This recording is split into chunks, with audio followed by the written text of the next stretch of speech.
That's honey. So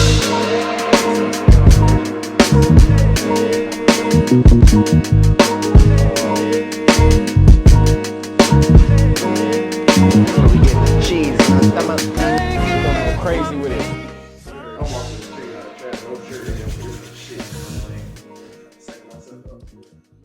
Yo. Another one. Welcome to another episode of 1,000 Hours Out the Mud. It's your boy JF3 checking in. It's your boy Shot, man. You know what time it is. Make sure you like, comment, subscribe. Follow us on YouTube, Instagram, Snapchat, TikTok. Wherever you at, we at. Tap in, man. Let's get it. All right, man. We got another one for today's trending topics. Mm-hmm. Got the Florida high school bringing up the NIL deal in the next board meeting. That's big, bro. It's already a couple states that already passed where they're allowing high school players to be able to be compensated for their name, image, and likeness. Yeah. But you take it down to Florida, I'm about to say, that's big. You already talk about how saturated it is out here. there's going to be a whole zoo out there.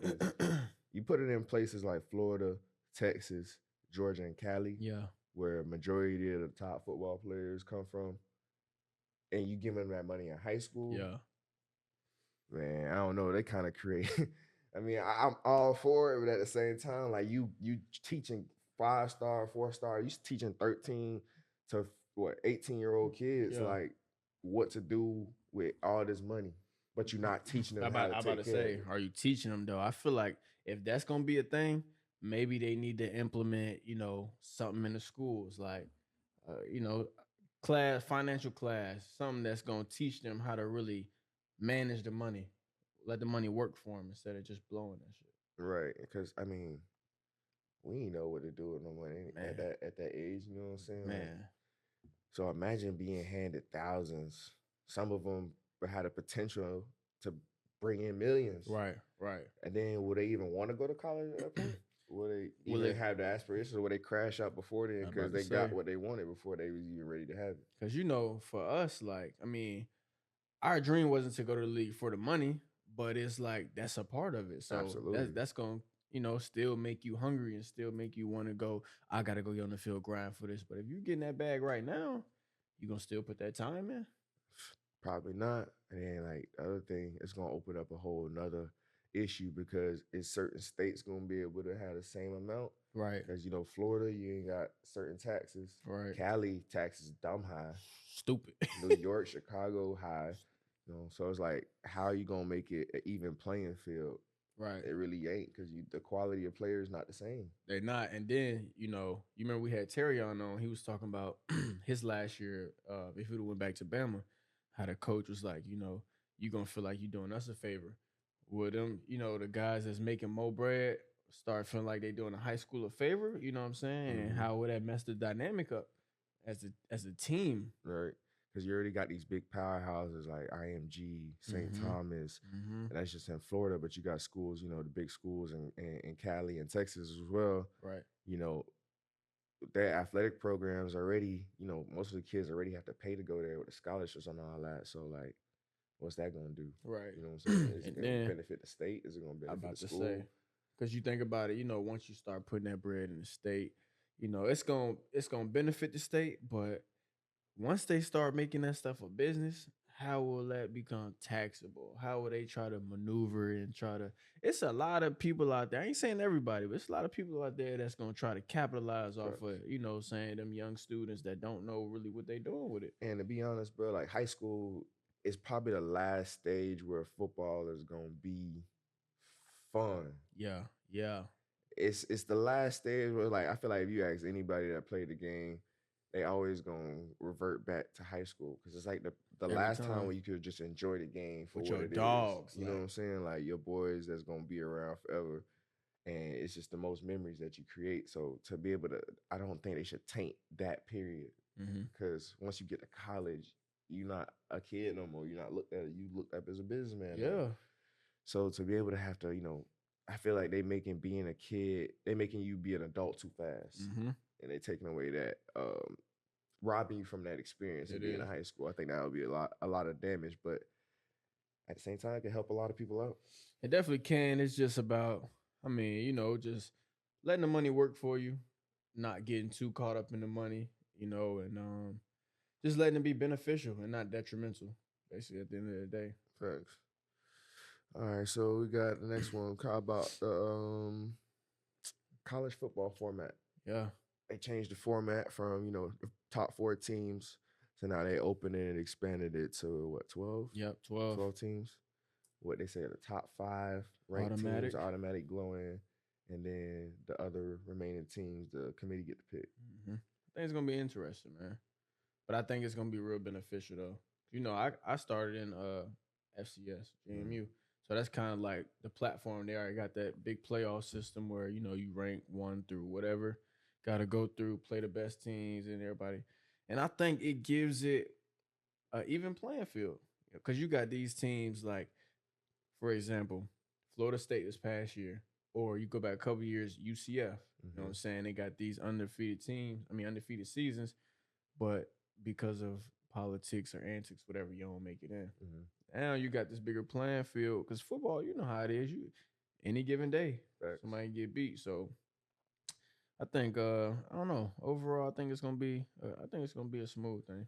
Yeah, I mean, I think it'll be good. I'm looking forward to it because like you say, any given day, anybody could take an L. So just to be able to be on your A game for you might not ever play this team ever. Right, You know what I'm saying? But shit, on that day they could take you out if you're not on your A game. And then just to be fair, because like you say, those undefeated teams like Florida State, like although I believe it was the right move, and I feel like it showed why it was the right move. Yeah. You still have to reward winning. Like you can't tell me an undefeated season don't mean you not the best at something, or at least should be able to prove the opportunity that you are. So I feel like that'll be able to clear up a lot of the things that's been happening in the past couple of years when it comes down to the playoff. And I feel like that's why the March Madness is so interesting because you got so many different teams, so many different factors, so many different cities, fan bases going against each other to see who's the king of the hill, basically. I mean, for real. And then you see every year the number 1 seed is always upset by somebody that people, you feel me, ain't even thinking about. And then you got the same factor of like, okay, we go into the draft time now. All these politics around kids that's like, oh, you didn't play anybody, so why should we draft you higher? If you feel me, you go out there in the playoff system and you a UCF and you go against Bama and you ball out and y'all upset them, now what's the conversation? You know what I'm saying? So it's you like, don't earn your stripes and you don't get your respect. So exactly. I'm looking forward to seeing how it play out, man. I think it'll be very entertaining. It'll make more money for the NCAA. Definitely more money. So I don't see why they shouldn't have did this from the beginning. And if you really about the business, facts. You know what I'm saying? And then talking about that, roll over into the college football game. It's about to pop out in. Yeah, man. What they talking about with the opt-ins, opt-outs, man. So they released something new saying, so now they have to pay the athletes due to NIL, and they came up with a flat rate, which is crazy. And it's like it's on the player. Either they was offering $600 a player in a free game to be in NCAA 25. It's 11,000 college athletes. So you do the math, that's a lot of bread. So either you want $600 with your name, your face, to be in NCAA 25, the first college football game since the last 14, like a historic game that everybody want to be a part of. And they're gonna do everything to make it, you feel me, make it the biggest thing, out there. So or the player could opt out and say they don't want that. But I think it's a bad, in my opinion, it might be a bad move to opt out. It'll be a bad. I can see it both ways. Like if a big time player, like let's just say Archie Manning or Marvin Harrison Jr., if they say they out, anybody that's a Texas fan or Ohio State fan is probably buying the game to play with those two players. Facts. So now do you NCAA lose a whole market? Right. But if you opt in, like who don't want to be in a video game? Period? Yeah, that's what I was gonna say too. Is like it's crazy that it's a flat fee of $600 because come on now, especially with the college football players. Yeah. First off, what we've been worth, but now what they're really worth with NILs and all this stuff is crazy. But it's like at the same time, just don't even think about the money factor. Yeah. You know what I'm saying? Just take $600, still $600 regardless. You can use that for whatever. Flip that shit. You know what I'm saying? But I swear, but it's like at the same time, like you said, bro, why would you not want to opt in? Let your name be on something that's gonna be stamped in history, bro. Facts. And then you think about it, bro. Is value Electronic Arts is value at $38.16 billion, bro. So like that alone, with your name on that game, that might bring more NIL deals. That Right. might bring more just exposure in general. Cause what the whole everything now is kids streaming. Mm-hmm. You know what I'm saying? That's the new, I think, what TV network. Basically, everybody's streaming, everybody on YouTube. Let your name be exploited, bro. I think NCAA smart, and I think they gonna change the NIL game with that alone, because I feel like that's kind of like what Nike and these big corp companies do. Like they make you feel like you need them. Oh yeah, oh yeah. So they kind of setting the ball like, bro, if you don't want to be in the 25, that's on you. Like this is a historic game. It's gonna be, like you said, it's gonna be stamped. So it's 600. Mm-hmm. Take it or leave it. It's gonna be hard to leave it. It's gonna be very hard to You leave. know what I'm saying? So now if it worked, now looking at all the other companies, they're like, dang, so all they do is charge a flat rate, and it is what it is. Either Right. you with it or you not. Right. You know what I'm saying? Because right now every player got their own price. Right. And who's to say they really worth that? Because other companies, I think it'll be a little different with other companies. Like, I'm reaching out to you, we're gonna give you this, that. But EA is EA. Exactly. College football is college football game. You know what I'm saying? So it's like, what is the benefit of opting out? Like, it's no benefit of that. You know what I'm saying? Just opt in. Don't even think about the little money factor, and let your name be stamped in history, bro. Yeah, facts. I'm in. Shit. Yeah, me too. I'm gonna flip that 600 one way or another. I swear. You going back a couple years, man? Put me on there, bro. Yeah, man. So, all right, man. We at our crossroads right now. You know what I'm saying? We've been putting in a lot of work to create this show. Mm-hmm. To give back game, build a brand, and now we still living life as professional athletes ourselves, still chasing our dreams, still being blessed to be able to do what we love to do. Mm-hmm. And right now, you getting ready to head out to Dallas and be a part of the Memphis Showboats in the new UFL league. Yeah. And I'll be heading out to Edmonton, Alberta, and Canada later on in the year to play with the Edmonton Elks. So just kind of like reflect on that, you know what I'm saying? Because we both kind of ended our seasons a little short last year, due to being unhealthy. But what you looking forward to this year? Man, just honestly, just going out there, bro, and just not even proving to everybody whatever, but just doing what I do, basically. You know what I'm saying? Just getting back to having fun. I had been battling Achilles tendonitis, bro, since 2019. And you know what I'm saying? That shit weigh on you in certain aspects, just being out there on that turf, being out there every day, grounded. So the Achilles tear in the long run was very beneficial. I was able to, have time to sit down. We started this joint, you know what I'm saying? And but now just knowing that I got a healthy Achilles, knowing that, I ain't gotta worry about that, and I could just go out there and just get back in my bag, get back, you know what I'm saying, having fun. And now it's a new league combined, no spring league comparisons, no animosity between whatever TV deals, sponsors. I think it's gonna be a great thing. And yeah, I'm just excited to get back out there in the field, bro. And really, I wouldn't say finish what I started last year, but yeah, man, just stay on that mark, bro. Because when I got hurt, game 3, I was 3rd overall in all-purpose yards in the whole league, and I felt like I was just getting started. You know what I'm saying? So, yeah, I'm ready to, get back out there and ball, man. Yeah, you know what time it is. Sweet feet. Let's go, man. You heading up north though, bro. So how you think about what's your feelings about it? Because it's I talked to you about it a little bit, my experience up there, but it's new to you though. So shit, I'm just trying to stay warm, bitch. That's all I've been thinking about, bitch. I know it's gonna be cold. I'm a Florida boy, like a South Florida boy, so I don't like nothing cold minus cold water to drink, man. But shit. I mean, I'm looking at it as an opportunity to expand the brand, expand my legacy, be in another country, be open to another market. Yeah. And you know, for me, it was just a blessing and opportunity. You know, we lost Buddha last year, RPAK, man. so that was something that was really heavy on me. That he not getting a chance to make it back and play like we talked about. Mm-hmm. So I felt I'm carrying that on me. Yep, for sure. You know what I'm saying? That's something that I'm doing this for us, On me. and it's even a better blessing that to be able to have my first kid through this experience.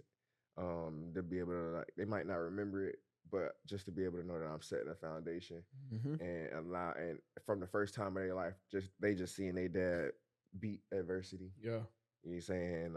Man might say no, but God get the final say. So I'm just excited. I got a lot of emotions, bro.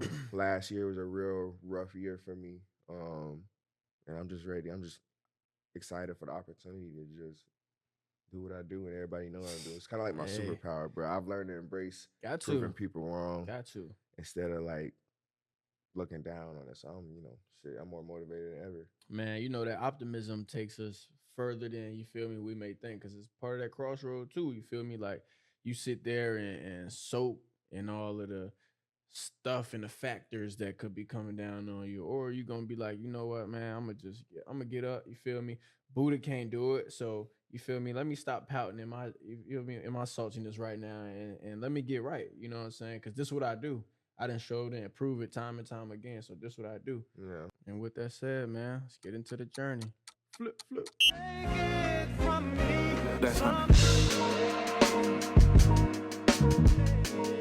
Welcome to the journey. This page is page 2, Mind Over Matter. And we're going to kind of take it back to 4 years old, Yeah. between the age of 4 and 8. Kind of like the first introduction to football still. Mm-hmm. But we're going to speak more so of the differences of what it is now versus how it was when we were playing.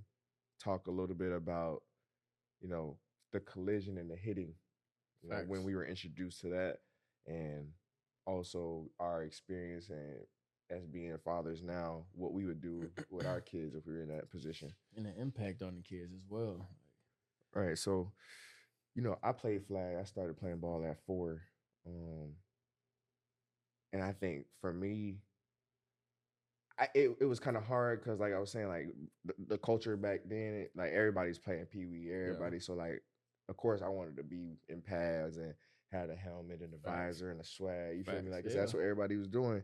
And my parents didn't allow us, so I had to play flag for a little while. But I think flag prepared me for tackle. Mm-hmm. Because my motto, and I live to this shit by this day, you can't hit what you can't touch. No cap. So to be able to sit down and like break down and pull somebody's flag is super hard to do. And you can make somebody miss like that, shit. Putting on the pass shouldn't be much different. Shit, easy. And that goes to the other side too. It's like, if you, like you said, if you can sit down, break down, and pull a flag, that's everything that they teach you in tackle when you get to the highest level. Facts. Break down, but keep your feet moving. Attack the hip. Like, you know what I'm saying? Flags right on the side. So Right. if you can get that down and keep your eyes on that, bro, you're gonna be the best tackler in the world. But I feel like we said, like, you started flag early. I did too. I didn't play tackle until later, but it's like, I think flag really prepares you for just you learning the game.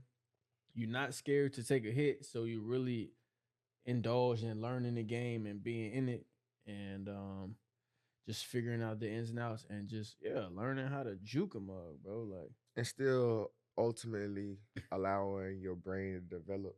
right. I mean, kids nowadays, I think about it. You see Pee Wee like 4 years old. Shit, they wearing a helmet and the helmet bigger than them. Man, You know what I'm what? saying? They over there toppling over. Pads like, big as hell. knee pads on the ankles and Facts. shit. Like, if your knee pads out of your knees, you should be playing. Yeah. But, I mean, you just got to think about the amount of hits if you started from the age of 4 and you do get an opportunity to play in the pros. I mean, in the pros, the average speed per hit is like 55 miles an hour to 60 miles an hour. Like, that's a car crash every It's play. legit. So, like, not saying it's a car crash from when you that young, but your head just taking them hits after hits, like getting introduced to shit that you shouldn't be introduced to at a young age. And then at the same time, it's like when you get to high school, the league, yeah, you people might be bigger than you, but y'all all developing kind of around the same pace, around the same time. Little league, bro, you got 4-year-olds that's peewee, but you also got 4-year-olds that you feel Right. me, huge, bro. And it's like they not discriminating. You Right. on that field, you finna get smacked too, bro. So Right. I don't think that's really beneficial to the kids. Like you said, if you start from that age taking hits all the way up to the pros, like that's a long time of just over and over impact, impact, impact. And that shit weigh on you, bro. Yeah, it's definitely gonna take a toll on you for sure. And if you think about it, lately a lot of professional athletes been retiring younger, Early. um, due to injury mainly, Mm-hmm. due to the amount of hits, or due to the business. Yeah. You know what I'm saying, and just the lifestyle it is to be a professional. But a lot of people get burnt out too. A lot of people get burnt out. I think it talks to the mental health side of it too, bro. Because it's still a gray area. They trying to figure out a little more scientific sides of it, but I think it's still that gray area of like how much impact does it have on your mind? Like Right. you taking these hits over and over and over again. And yeah, bro. I think they're retiring early for a reason. They're not Right. coming out and saying it per se, but it's for a reason, bro. Right. So, looking back, I didn't start playing tackle till 7th grade. Mm-hmm. You know what I'm saying? My first time playing tackle, I ended up fracturing the side of my foot. Damn. I was a running back. My first time playing tackle, I fractured my side of the foot a week before the first game. So I was in a cast. I was in that shit for like 6 weeks. And then shit, first play back, crib that bitch. Cooking up. Yeah. We back. Todd Gurley, huh? Yeah, that's how big 2-3 on the back. Cooking up. Stop playing. Let's go. That's how I got introduced to tackle. But I mean, like I said, I already felt like I was good, mind you, because growing up in school, we playing tackle in the grass, we playing tackle on Anyway. the street, whatever. So like, it wasn't an aspect. And honestly, being tackled with the pads and the helmet, I thought it was gonna be worse because you could actually go tackle somebody. Facts. But like, it was way better. So I was like, oh dang, these things actually work. Yeah, Like, yeah. you really gotta feel it. So cool. Like, let's just play. But I was just, elusive and being Mhm. able to get and not be able to be tackled because one, I ain't want to be tackled. At That all. shit still hurt Don't regardless. touch me. But two, like playing flag, like I done skill wise, I knew how to, get myself out of certain Yeah. situations. And like you said, like you learn that skill, and it's like boom, you learn the angles. You learn how I see the body shifting this way. I'm gonna hit him one more time, and then I'm Mhm. gonna go back this way. And I started to tackle when I was probably like 5th, 6th grade, so a little bit younger than you, but still around that same time. And it was like city league called TJY. I fell up there, and it was like coming from flag to tackle.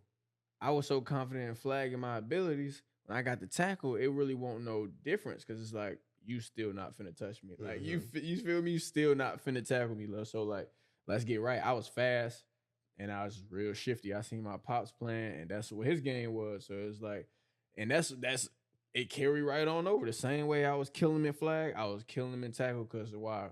We learned the game early from flag. We learned how to finesse, get our skill, Mhm. you know what I'm saying, and really learn just different ways of not just boom, I'm gonna run right into him. Like, I ain't finna kill myself. You got me messed up, my boy. So hell nah. But and I feel like, with all the different spotlight on, the dangers of tackle football early on or whatever, like it's been a real big shift here lately in the 7-on-7 world. Yeah, man. I think my first interaction with that was probably in high school. Mm-hmm. So, that's like junior year of high school. Actually, by senior year, probably. Yeah, I think it's probably junior, First time I senior for played me 7 too. on. But like now, they got 7-on-7 leagues from kids 7 years old. Like they done made football a year-round sport, Right. which is in my opinion, it's good because it's that now instead of flag, Yeah. you take the flag. The flag is looked at as a certain way, Mm-hmm. but now you're not playing two-hand touch, like more natural Facts. to a certain extent. But I mean, it's still taking the hitting out of it, and then they wearing the helmets to Mhm. even protect themselves even more. So you could definitely see that as being intentional. You know what I'm Facts. saying? Being intentional about protecting the kids and giving you longevity in this game because it's a violent game. Yeah. Like you asking people to run into each other Facts. at full speed, like bad shit is bound to happen. I think it's dope too, bro. Because like you said, like when we was coming out, junior senior year was when 7-on-7 was popping off a little bit, but it was totally different from what it is now, bro. Like we would go to some local camps, you know what I'm saying? A couple high schools be there, or we would just pop up to like a high school maybe an hour away, and there'll be some local high schools. But now, boy, they traveling, they get to see the world early. Facts. You get to see you know what I'm saying, athletes from Cali, athletes from Florida that with the social media world, you didn't Right. seen them on there going crazy, popping off. So now you might not be as big of a star than them, but you going out there competing against them, that's just gonna raise it's a competition, bro. Right. I think it's a great avenue, like you said, to create exposure. Because some kids don't ever really get to leave where they from Facts. until they go off to college. But now if you're exposing a kid, through the game of football that he could go to California Mm-hmm. and that game of football could get him on a scholarship to live in California and go Yeah. to college in California, like the possibilities and the realness of it makes it more appealing. Nah, facts. So, they taking the hitting out of it, but also creating its own like sport too. Mm-hmm. It's a whole, and it's a thing too where you feel me. We got NIL that's coming so big into play with athletes and all this stuff. I'm pretty sure NIL sponsors. I mean, I know they got bigger team sponsors, but individual players, I'm pretty sure they're gonna start making their way into those 7-on-7 camps. Especially you getting offered from it. They about to start having NIL in the high school level. It's gonna start making their way, bro, and that's just gonna open up even more avenues. Yeah, I mean, because basketball already had it with Right. the AAU circuit. Right. I mean, you can tell LeBron and all them, Sonny Vaccaro got all of them from way back in the day. Yeah. So now, shit, this ain't nothing but the AAU of football. You Basically. got Cam Newton have his own team. A lot of players now have their own teams or organizations, and they putting kids into school, but they allowing them to be exposed and using their platform to bring exposure to them. So it's a great thing overall, man. I think and it just leads back to that conversation of, how can we protect the kids? How can we stop the impact and the hitting and all that stuff? And you see, the different effects by the NFL, like just trying to advance the helmet, trying to make it still light, but trying to, boost the technology in it, trying to the kickoff system, and I don't know if I heard something that the UFL is gonna try to implement the XFL kickoff system. I don't know if that's true or not, so don't quote me on that, but I think they're gonna try to implement the XFL kickoff system where you still 5 yards apart, but you can't move until the ball caught, which is, it's very different from what we've known as football and what we grew up seeing, but it's just, they're trying to make the game a lot safer for the athletes. Yeah, and I feel like anything that changes has to come from top down. So, Mm-hmm. the NFL has been big advocates for trying to make the game safer each year. Even in practices and training camps, you can only Right. do hitting in certain periods. You got to wear certain positions have to wear those padded helmets Right. over their helmet. So, it's trickling down all the way to the little league level, which is great. And I think, bro, it's needed, bro. Like, Mm-hmm. you seeing professional athletes 5, 10 years, 20 years later after they playing, they could barely walk, bro. Like that Right. shit depressing, bro. Like Right. we get it's a brutal game, but it's also people like you only get to be in this window of being a professional athlete for so long. Mm-hmm. And then like we retire when we about 34. Exactly. Like the lifespan of an NFL professional football player is probably like 34, 35. Like if you're not playing a quarterback, you could get a little bit longer if you're playing quarterback, but bro, you still got so much life to live, and nobody should really have to be walking around on crutches or in a stretcher. Yeah. Like that shit is for when you're like in your Right. 80s, Yeah. 90s type And shit. we Not just when you're talked 50 about- years old, you can barely walk around. Play We with your just talked kids. about us being fathers, and just having, young kids. And you 34, 35, but you young, Yeah. relatively, you know what I'm saying? So if you can't even do what you love to do, make your profits off of it, set your family up, and then be able to retire and just have fun and play with your kids, bro, that's crazy in fact, bro. But it's also that's what come with the game. It's just Yeah, part of the yeah. game. But like shit, as long I like to see the efforts that they making to try to make the game safer and allow players to walk out on standing up on 2 feet. Yeah. You know, because that's not really common. No, it's not common at all. And then this also goes back to what we say about, starting that flag early and then transition to tackle. Don't touch me. Like, I don't want to be touched, bro. So if you're going through it with that mindset, like a lot of people would jump on like Tyler Lockett or T.Y. Hilton. They catch the ball, somebody coming, they dropping down. Like, no, I ain't trying to take a hit that I ain't trying to take, you know what I'm saying? Or that I don't need to take. Don't need to take, right. Because it don't make sense. Facts. At the end of the day, we still got families. Exactly. We still want to be able to remember what happened that whole game. You know what I'm saying? And shit, you got to put yourself first ultimately. So you as you coming to be a fatherhood soon. I'm already a father, and it's like, when we get to that point, like, what's the decision that you're gonna make? Because now studies coming out from University of Washington and different places like that of just 5 out of 100 kids are getting more concussions. It's taking them longer to come back from that concussion and get back to that baseline test. So it's like, what's the route that you take? When you fathering your kids or whatever and getting to those points of starting to play no sports. Shit, I'm definitely gonna take the same approach that my dad took with me. There's no need for a young kid to be out there taking that many hits, in my opinion. Right. So for me and mine's, like, they could play flag probably up to the same age, maybe like a year before they go to high school, just so they could get a year or two before they go to high school, so they get the feel of it. But it's no rush, right? You know what I'm saying? Like, between 4th and 7th grade, it's so much development that they gonna do and learn their bodies and learn the game without needing to take no hits. Exactly. And I feel like I have so much tread on my body now because I eliminated so many years of hits.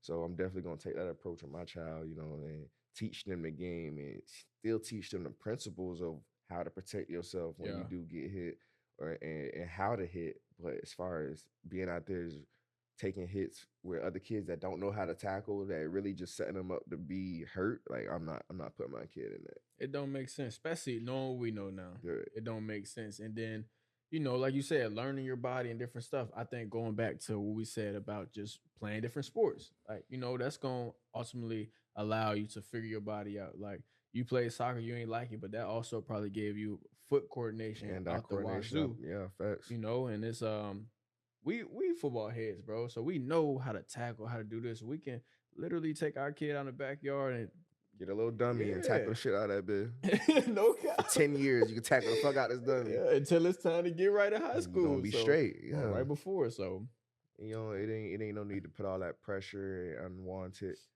wear and tear on the body that young. You know what I'm saying? It's just doing more damage, in my opinion. But to each his own. That's just my opinion. And what I'm going to do. Yeah. You know what I'm saying? If my child want to go that route, if he want to play ball. But we're going to do it the right way. I'm trying to give them the longevity so they can make it out standing up on 2 feet. Facts. Because, bro, I remember even thinking back to middle school, bro.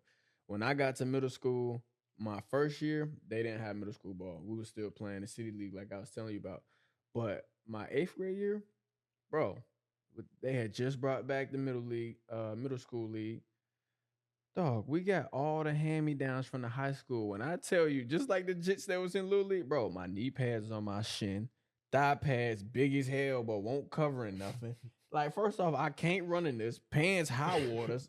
I'm like, bro, this not even, you feel me, official or, efficient equipment that's really going to protect me. So what are we really doing out here? Right. But hurting each other in the long run. Facts. You know what I'm saying? So it's like, yeah, man, just trying to protect your kid and not just be one of those parents that, oh, nah, my son gonna be out there because I see all these other people. Like, nah, really, take control of your kid's life and just help them out. Because if you didn't know or if you did know, whatever, but now you more aware, now you more just conscious of all this stuff out here, man. So it's real, man.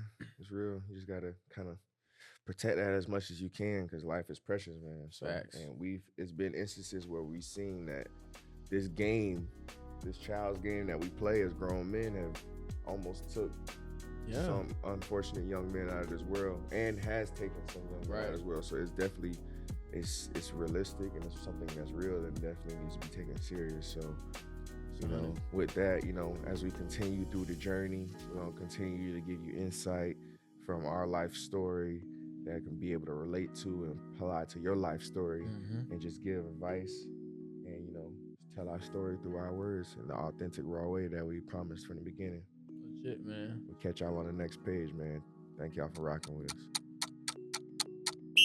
Hey, man, appreciate y'all for tuning in to another episode of 1,000 Hours Out the Mud.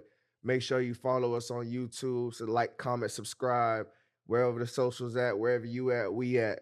You know where to follow us at, man. AHOTM _, man. Tap in with the bros. Y'all know the motto. Can't cheat the grind. And you got to put in that time.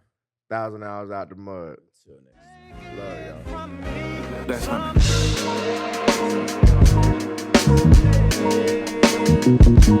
That's